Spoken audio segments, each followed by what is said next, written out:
करोति वाचालं पङ्गुलङ्घायते गिरिं यत्कृपातमहद्वन्दे परमानन्दमाधवम्।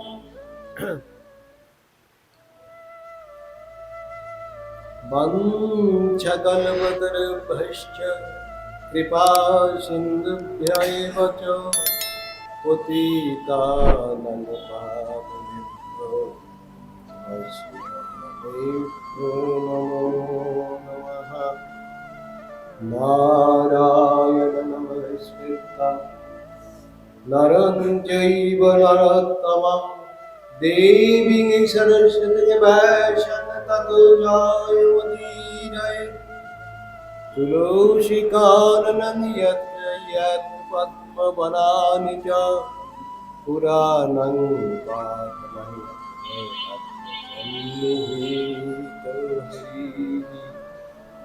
प्रथमते ग्रन्थतरम्भे ग्रन्थप्रतिपद्य परमदेवता हमारे कुल देवता श्रीमान मदन मोहन तार चरणार वृत्त प्रणति करी तदन्ते नरोचरण प्रणति करिवा प्रमोदामिनी वासिनी भगवानी सरस्वती गौरनाचरण्यनि सर्वंगित करी। हम ব্রহ্মশাপগ্রস্ত হয়ে সুরধ্বনি তরঙ্গিনী নীলে সমস্ত বিষয়ে বাসনা পরিত্যাগ করে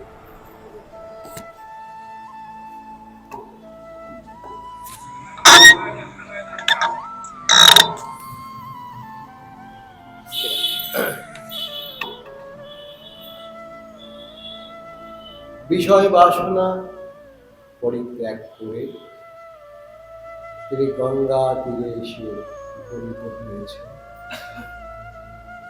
তার অন্তরের একান্ত বাসনা এই গঙ্গা তীরে এসেই তিনি তার ঈপ্সিত লক্ষ্যে পৌঁছাতে পারেন। তার সংবাদ শুনে রাজ্যের বিভিন্ন প্রান্ত থেকে দেবর্ষি মহর্ষি তার রাজ্যের প্রজাবৃন্দ এমনকি বিধানজলে দেবদাগণ পর্যন্ত এসে তার দর্শন অভিলাষে সেই স্থানে এসে উপনীত হয়েছে। তার দর্শনে মহারাজ পরীক্ষিত তিনিও মৃত্যু ভয় ভুলে সংসারের সকল দুঃখ ভুলে প্রেমানন্দে বিভাবিত হয়ে হরিধ্বনি সহকারে গঙ্গা তীর মুখরিত করে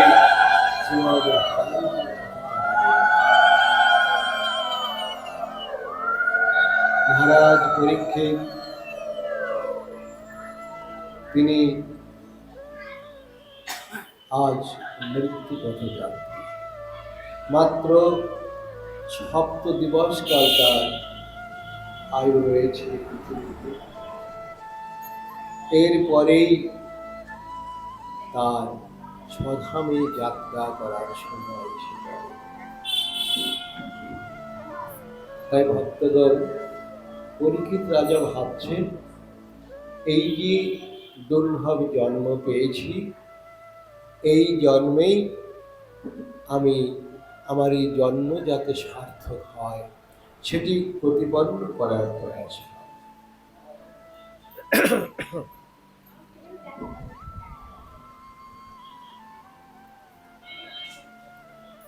মহারাজ পরীক্ষিত,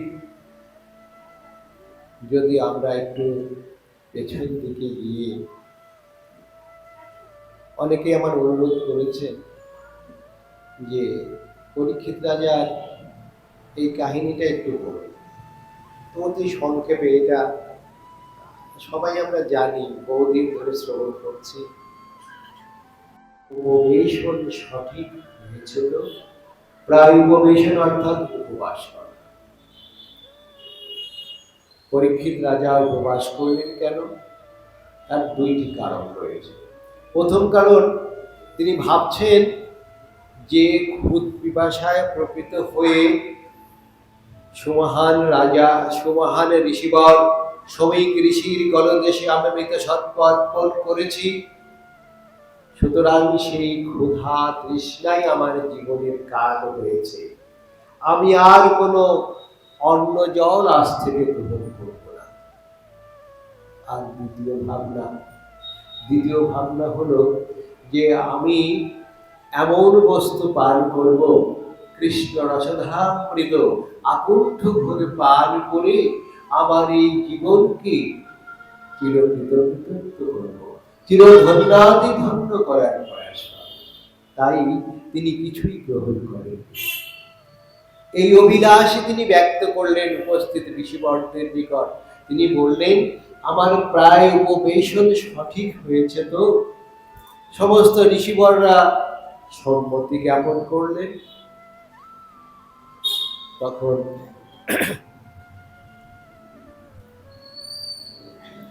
তিনি সবাই শ্রীচরণে একটি নিবেদন করলেন। তিনি বললেন যে এইবার কৃপাপূর্বক বলুন, আসন্ন মৃত্যু কবলিত জীবের কি কর্তব্য? অর্থাৎ মৃত্যু যার অতি সন্নিকটে এসে দাঁড়িয়ে আছে, তার কি কর্তব্য হওয়া উচিত? এই কথা শ্রবণ করে উপস্থিত ঋষিবৃন্দ তারা এই প্রশ্নের উত্তরে ঐক্যমত হতে পারলেন না। কেউ ধ্যানে নিরত থাকতে বললেন, কেউ দানের কথা বললেন, কেউ যজ্ঞের কথা বললেন, নানা মনির নানা মত। মহারাজ পরীক্ষিত একটু বিভ্রান্ত হলেন যে তাহলে ভজনের কোন অনুষঙ্গ যাচন করলে আমার অভীষ্ট লক্ষ্যে আমি পৌঁছাতে পারব? এমন সময় শ্রী সুখদেব গোস্বামী সেই মহতী সভায় তিনি অলঙ্কৃত করলেন। অলঙ্কৃত কেন বলছি?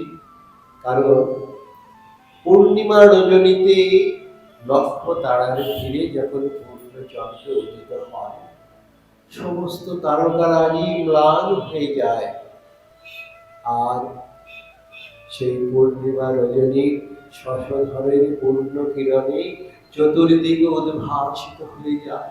ঠিক তদ্রূপ শ্রী সুখদেব গোস্বামী যখন সেই মহতী সভায় উপস্থিত হলেন,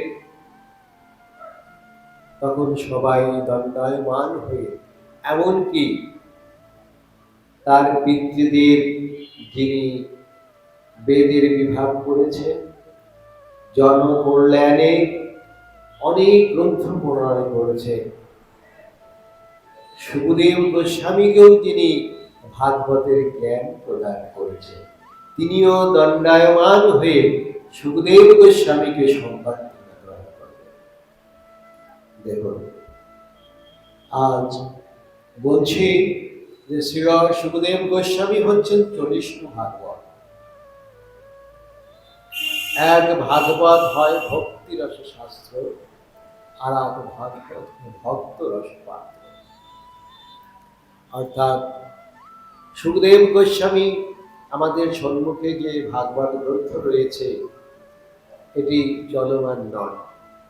আর পরম ভাগবত শ্রী সুখদেব গোস্বামী তিনি হচ্ছেন 40, অর্থাৎ এক স্থানে তিনি কখনো স্থির থাকেন না। শাস্ত্র বলছে দুগ্ধ দহন করতে যতটুকু সময়, ততটুকু সময় তিনি কোনো গৃহস্থের বাড়িতে তার উপস্থিত থাকে,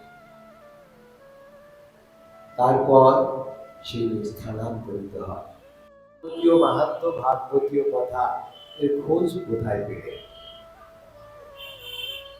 তো গোস্বামীপাদ এখানে শাস্ত্রের ভিন্নতা রয়েছে। একটি উপাখ্যান বলছে যে সুখ পাখি হিসাবে গভীর অরণ্যে সেই পূর্ব জন্মে সুখদেব সুখবাসী হিসেবে ছিলেন। হরিকথা শ্রবণের জন্য মা পার্বতী শিব ঠাকুরকে অনুরোধ করেছিলেন যে তুমি আমার নিকট হরি কথা ব্যক্ত করো। তখন শিব ঠাকুর বলছে যে এটি কারো কাছে বলার বিষয় নয়। চারপাশে তিনি অবলোকন করে অবশেষে গভীর অরণ্যে গিয়ে বললেন যে এই সময় তুমি হরি কথা শ্রবণ করতে পারো।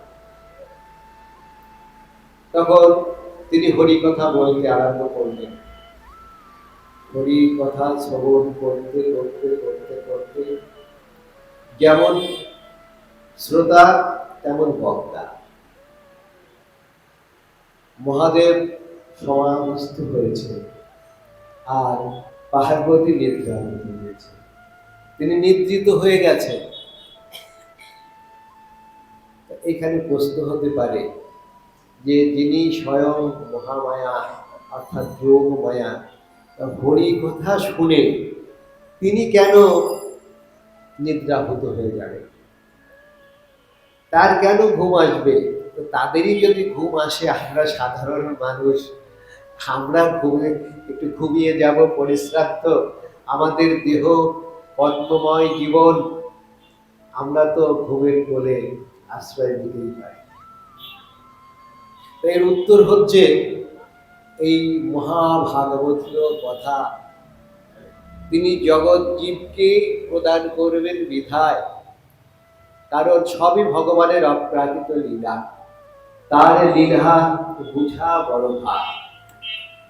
তার লীলা ভগবান নিজ মুখে বলছে যে আমার লীলা এই যে ব্যক্তি, আমার লীলা আমি বুঝি না।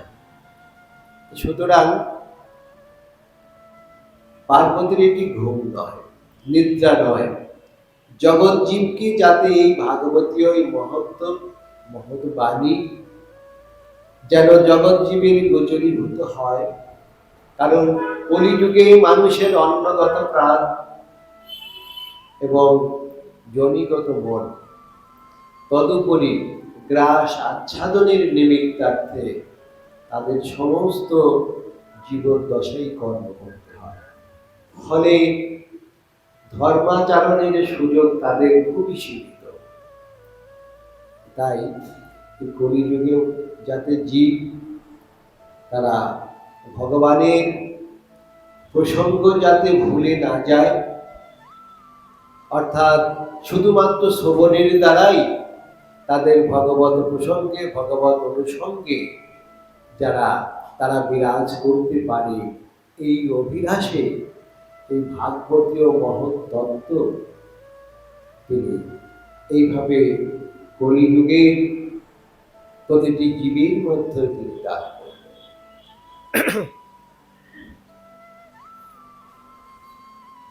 সুখ পাখি যখন গাছের আড়ালে বসে সুখ পাখি ভাবছেন যে মা নিদ্রিত হয়েছে, শঙ্কর যদি এখন হরি কথা বলা বন্ধ করে দেয় তাহলে তো আর এই মধুময় কথা আমি শ্রবণ করতে পারবো না। তখন পার্বতীর অনুকরণে তিনি সাহিত্য দিতে লাগলেন। কারণ বক্তা যখন কিছু বলেন, শ্রোতারা যদি বক্তাকে উৎসাহ প্রদান না করে, বক্তা ঠিকই বলতে পারে না। মহাদেব বলে যাচ্ছেন আর পার্বতী হ্যাঁ ইত্যাদি বিভিন্ন সংকেত দিয়ে তাকে উৎসাহিত করছিলেন। কিন্তু যখনই সে নির্জিত হয়ে গেলেন, তো ছুপ পাখি ভাবছে পাছে মহাদেব হরিকথা যদি বন্ধ করে দেয়, কৃষ্ণের অপ্রাকৃত লীলা বিলাস তো আর আস্বাদন করতে পারবো না। তাই দুঃসাহস ভর করে তিনি সেই সুখ পাখি হিসাবে মায়ের অনুকরণে তিনি হ্যাঁ হ্যাঁ এভাবে বলে যাচ্ছে। তো মহাদেব বুঝতে পেরেছেন, তখন কি করেছেন যে অতি গোপন, কারণ এটি শাস্ত্র বলছেন উচ্ছাতি গুচ্ছ বস্তু, অর্থাৎ গোপন থেকে গোপনীয়। দেখুন একটা কথা বলি, এই যে আমরা মালা জপ করি, এই মালাটাও কিন্তু ওই গুচ্ছ তত্ত্ব, রাস তত্ত্ব। আমরা সবাই জনসমক্ষে মালা উন্মোচন করি বা অনেকে একটা পোশাকের মতোই ব্যবহার করি। যেমন আমরা জামা পরি, ধুতি বস্ত্র পরি, ওটাকেও সেইভাবে গলায় ঝুলিয়ে বাইরে বেরোচ্ছি। তো শাস্ত্র বলছে যে এই মালার থলি, এই যে মালা, এটি হচ্ছে পরিপূর্ণভাবে রাজতত্ত্ব। আর রাজটা কখন হয়েছিল? রাজা কি সবার অধিকার ছিল? শুধুমাত্র একান্ত তাদের প্রিয় সখী আর যারা রাসে অংশগ্রহণ করেছিল তারাই এর শ্রোতা, তারাই এর দর্শক, তারাই এর আস্বাদক। সুতরাং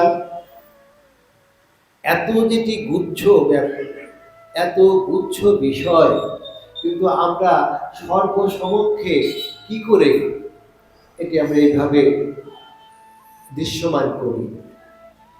এটা সম্ভবত মনে হয় যথাযথ নয়, এটা আমার বলাটা ঠিক হবে না। তার যতদূর শাস্ত্রীয় কথা বোধগম্য হয়েছে এটা বলেছে। তা এই গুহ্যতম কথা তিনি আস্বাদন করবেন। মহাদেব কিন্তু আর কাউকে শোনাতে চাইবে, এই জন্য গভীর অরণ্যে গিয়ে অতি গুচ্ছভাবে গুচ্ছ কথা, এই গোপনীয় কথা তিনি পার্বতীর অনুরোধে তাকেই শোনাচ্ছেন।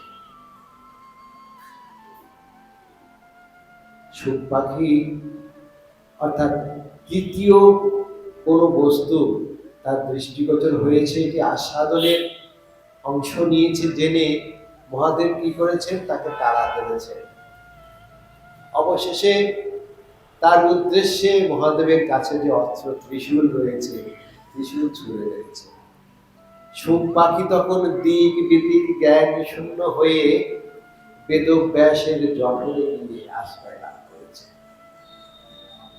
তখন সেই ত্রিশূল আর তাকে ধাওয়া করতে পারে। বেদব্যাস ত্রিশূলকে নিরস্ত করেছে। স্ত্রীর গর্ভের লক্ষণ দেখে ব্যাসদেব খুব আনন্দিত হয়েছে। এদিকে কি হয়েছে? ক্রমে ক্রমে দিন গড়িয়ে যাচ্ছে, কিন্তু সুখদেব গোস্বামী আর ভূমিষ্ঠ হন না। এইভাবে সাধারণত জীব 10 মাস 10 দিন মাতৃ জঠরে থেকে পরবর্তীতে ভূমিষ্ঠ হয়। এখনকার কথা অবশ্য বলছি না, সবাই আমরা হসপিটালে দৌড়াই, ডাক্তার তাকে নির্ণয় করে দেয় যে কি অবস্থা কখন হবে। পূর্বে তো আর এটি ছিল না। তো যখন নির্দিষ্ট সময় অতিবাহিত হয়ে গেল, সুখদেব কিছুতেই পৃথিবীর আলো দেখতে রাজি হচ্ছেন না, মাতৃ জঠরেই তিনি বিদ্যমান রয়েছেন। তখন সুখদেব গোস্বামী তার এই যে মাতৃ জঠরের অবস্থান সম্পর্কে বলছেন যে পৃথিবী হচ্ছে মায়াময়। যদি এই পৃথিবীতে আমি ভূমিষ্ঠ হই, মায়া এসে আমাকে গ্রাস করবে। আর মায়া যদি আমাকে গ্রাস করে, তাহলে আমিও সে আমার পরম ব্রহ্ম সত্তাকে ভুলে যাব। কারণ যেমন মেঘ যখন হয় সূর্যকে ঢেকে দেয়, সূর্যের কিরণকে ঢেকে দেয়, তদ্রূপ মায়া আমাদেরকে আচ্ছন্ন করে রেখে আমাদের লক্ষ্য এবং উদ্দেশ্য যেটা, যার জন্য আমরা এই পৃথিবীতে এসেছি, সেই লক্ষ্যটা, সেই পরম সত্যটা, আমাদের সেই কর্তব্য, আমরা সব থেকে বিস্মৃত হয়ে যাই, আমাদেরকে ভুলিয়ে দেয়, আমাদেরকে ভুলিয়ে রাখে। নেশাগ্রস্ত ব্যক্তি যেমন পৃথিবীর সমস্ত কিছু ভুলে যায়, মহামায়া আমাদেরকে তদ্রূপ মোহিত করে রাখে। মানুষের মানুষ নয়, বলছে জীবের নিস্তারিতে মন্ত সুত হরি, ভুবনে প্রকাশ হয় গুরু হন কৃষ্ণের স্বরূপ, অন্তর্যামী ভক্ত শ্রেষ্ঠ এই দুই। তো তাহলে গুরুদেব কে? বলছে যে গুরুদেব হচ্ছেন ভগবান শ্রীকৃষ্ণেরই প্রতিনিধি। বলছে জীবকে তার পথ প্রদর্শন করার জন্য জীবের নিস্তারিতে, নিস্তার লাভ করে। নিস্তার কেন বলছে? কাকে নিস্তার করে? যে মৃত্যু ভয়ে বা অন্য কোনো ভয়ে ভীত হয় তাকে যে রক্ষা করে সেটাই তো নিস্তার করে। তাহলে আমরা কি কোনো ভয়ঙ্কর কিছুর মধ্যে অবস্থান করছি যে আমাদেরকে নিস্তার করবে? শাস্ত্র বলছে যে হ্যাঁ, আমরা ভয়ঙ্কর স্থানেই অবস্থান করছি, কিন্তু আমাদের সেটা অনুভব নেই। আমরা সবাই মায়ামুক্ত হয়ে আমাদের অবস্থান আমরা বুঝতে পারছি না। যেমন নিদ্রাপ্লুত কোনো ব্যক্তি যে ঘুমিয়ে থাকে, সে সেই ঘরে যদি আগুন লেগে যায় সে কি বুঝতে পারে? কিন্তু বুঝতে পারে না, অনেকে আগুনে পুড়ে মারা যায়, সে তো ঘুমিয়ে আছে। তাই তাকে উদ্ধার করার জন্য যে কেউ ছুটে তাকে উদ্ধার করে, সেই তাকে তার আশ্রয় করে সে তখন নিস্তার লাভ করে। তা আমরাও তদ্রূপ এই ভবসাগরে এসে, এই ভব মাঝে এসে আধ্যাত্মিক, আদি দৈবিক, আদি ভৌতিক এই ত্রিতাপ সম দাবানলে আমরা গ্রন্থিভূত হচ্ছি, কিন্তু আমরা এটা বুঝতে পারছি না। আমরা ভাবছি যে এটা বেশ রয়েছে। তখন ভগবান আমাদেরকে আহ্বান করে যে ওগো, তোমরা এই যে এত কষ্ট পাচ্ছ পৃথিবীতে এসে, এত পৃথিবীর রোগ শোকে দগ্ধভূত হচ্ছ, একবার আমার করুণার ধারায় এসে স্নাত হও, আমার করুণা সাগরে সন্তরণ করো, আমার করুণা সাগরে অবগাহন করো, আমার সান্নিধ্যে এসো, যেটায় চির সুখময়তা বিরাজ করছে, যেটায় অপ্রাকৃত আনন্দ, চির আনন্দ বিরাজ করছে, সেই আনন্দ আস্বাদন করে তোমরাও আনন্দিত হও, এবং তোমরা যে দুঃখ ভোগ করছো, দুঃখ তোমাদের অপনদন হলে আমিও চির আনন্দিত হব। ভগবান কেন বলছেন? কারণ পুত্র যদি কষ্ট পায়, পিতার অন্তরে কি শান্তি থাকে? এই জন্য শাস্ত্র বলছে উচ্চস্বরে কাঁদেন প্রভু জীবের লাগিয়া। কেন কাঁদছে?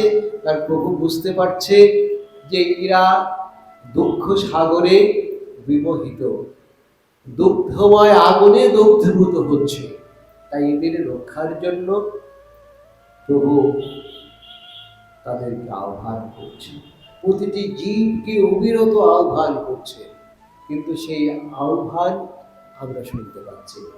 কেন শুনতে পাচ্ছি না?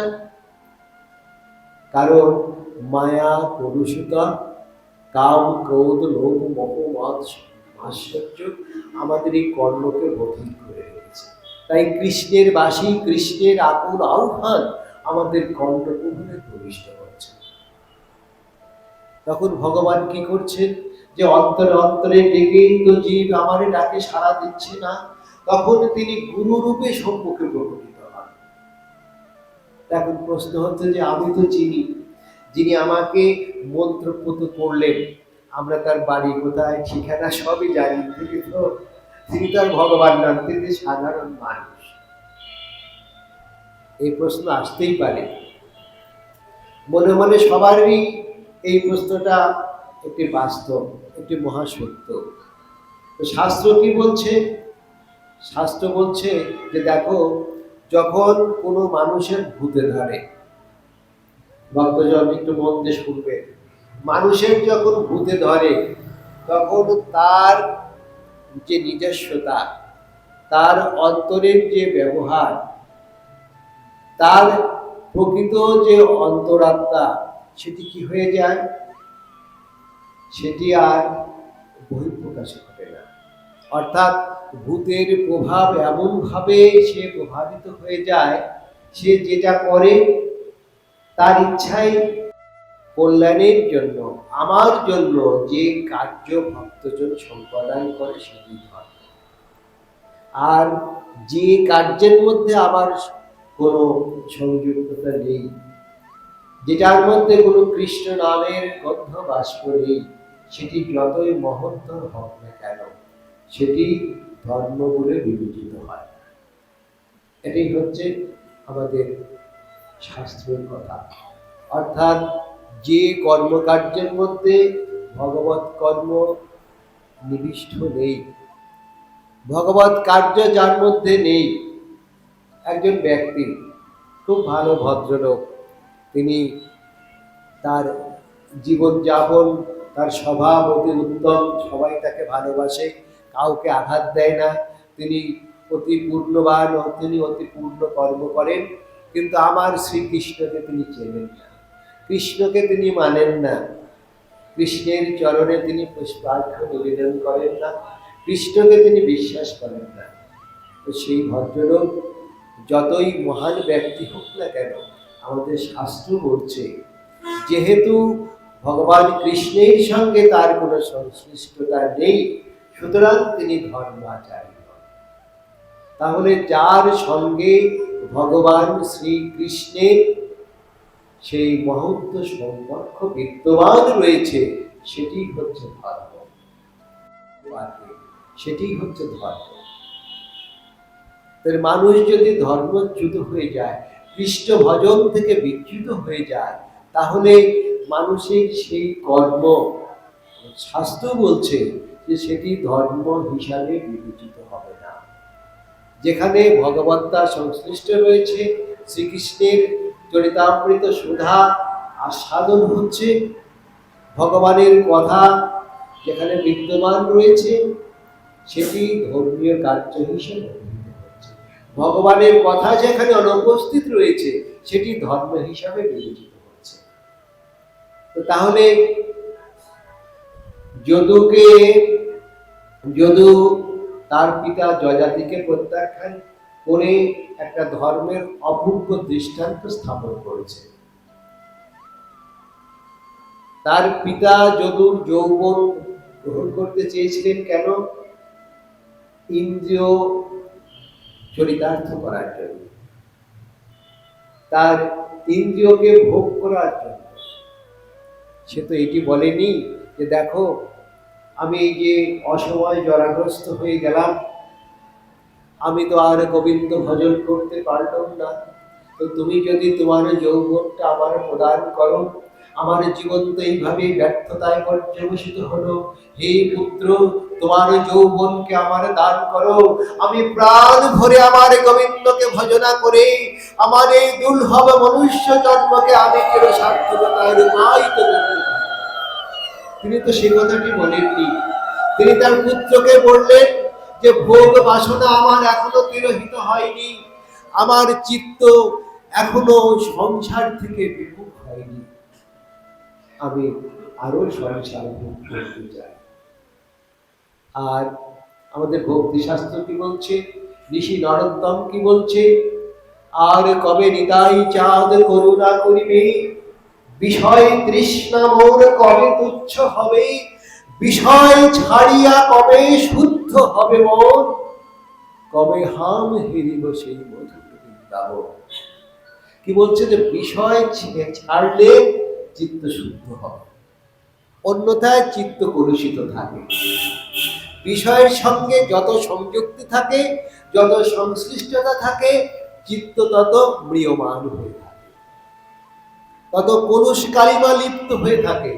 তাই ঋষিবর বললেন যে আর কবে নিতাই চাঁদ করুণা করিবে, কারণ দিন তো চলেই যাচ্ছে, আস্তে আস্তে মৃত্যুর দিকে ধাবিত হচ্ছি, বয়োবৃদ্ধ হতে চলেছি, এখনো যদি কৃপা না করো তাহলে আর কবে কৃপা করবে প্রভু। তাই বলছে আর কবে নিতাই চাঁদ করুণা করিবে, বিষয় তৃষ্ণা মোর কবে তুচ্ছ হবে, বিষয় ছাড়িয়া কবে শুদ্ধ হবে মন। তাই বলছে যেহেতু তুমি বিষয়ের সঙ্গে সঙ্গ করতে প্রয়াসী, সুতরাং তুমি যদি বলতে যে আমার যৌবন নিয়ে তুমি কৃষ্ণ ভজনা করবে, আমার যৌবন নিয়ে সেই আমার শ্যাম সুন্দর, যাকে দর্শন না করলে, যাকে আস্বাদন না করলে নয়নমণি সার্থক হয় না, চিত্তর যে আমার যে মন রয়েছে, এই মন পরিপূর্ণতা পায় না, সেই প্রাণ গোবিন্দকে ভজন থেকে তুমি বিচ্ছিন্ন হয়ে তুমি সংসার ভোগ করতে উন্মত্ত হয়েছ। তাই শাস্ত্র বলছে যে যদি কৃষ্ণ ভজনার পরিবর্তে সংসারের ভোগ বিলাসে মত্ত না হতো যদি, তাহলে যযাতিকে যদি তার যৌবন প্রদান না করতেন তাহলে তিনি পাপিষ্ঠ হতেন, তাহলে তিনি ধর্মশীল হিসাবে জগতে পর্যবেসিত হতেন। দৃষ্টি দিয়েছিলেন, অর্জুন তোমার বিশ্বরূপ প্রত্যক্ষ করেছিল। আমরাও এই সংসারে অর্জুন অর্থাৎ যিনি কৃষ্ণকে দর্শন করার শক্তি অর্জন করেছিল, কার কাছ থেকে? কৃষ্ণের কাছ থেকে। হে প্রভু, আমরাও যেন অর্জন করতে পারি, সেই কৃপা করো আমাকে। আমাদের এই পাপ ক্লিষ্ট জীবনকে তোমার ওই পূর্ণময় বাড়ি দিয়ে বিধৌত করে তোমার চরণ সেবার যোগ্যতা দান করো, যাতে আমরা হা গোবিন্দ বলে তোমার রাঙা চরণে নিজেকে উৎসর্গ করে তোমার প্রান্তদের সাধন করতে পারি। শ্রীমদ্ ভাগবত এখানে বিশ্রাম করি। শ্রীমদ্ ভাগবত প্রেমানন্দে হরি হরি হরি বল হরি বল।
Hare Krishna, Hare Krishna, Krishna Krishna, Hare Hare, Hare Ramo, Hare Ramo, Ramo Ramo, Hare Hare. Jai Jai Jai.